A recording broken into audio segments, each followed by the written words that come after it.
সরকারি জায়গায় যে সকল অবৈধ দোকানপাট আছে সকল কিছুই কিন্তু আমরা উচ্ছেদ করব এবং সেটা পর্যায়ক্রমিকভাবে করা হবে। এটা কিন্তু নিয়মিত অভিযানের অংশ। ঢাকা চিটাগাং হাইওয়ে সাইনবোর্ড থেকে শুরু করে কাঁচপুর পর্যন্ত এই অংশটুকু কিন্তু খুবই ক্রুশাল, আপনারা জানেন।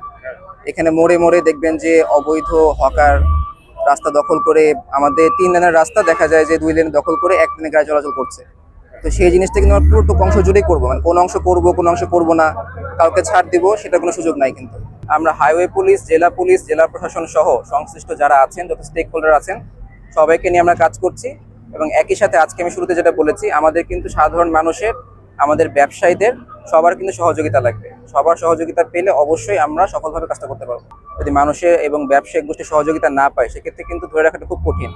বাট আমরা নিয়মিত অভিযানের অংশ হিসেবে আজকে আসছি এবং কন্টিনিউ করে যাবো এটা।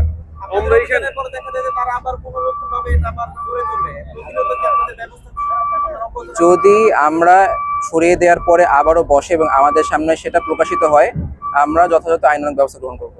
আমাদের চোখে পড়ছে যে রাস্তার মার্কেটের সামনে যে পাকা নির্মাণ করে সরকারি জায়গা দখল করে তারা দোকানপাট তৈরি করছে, এইগুলো নিচের গুলো কি করবে? আচ্ছা, আমরা কিন্তু আজকে একটু আগে দেখেছেন, আমরা মার্কেটের যিনি সভাপতি সেক্রেটারি আছেন ওদের সাথে কথা বলেছি। এটা কিন্তু ওনাদেরও দায়িত্ব, ওনাদের সামনে যে সরকারি জায়গাটা আছে সেটা যেন ক্লিয়ার রাখা যায়।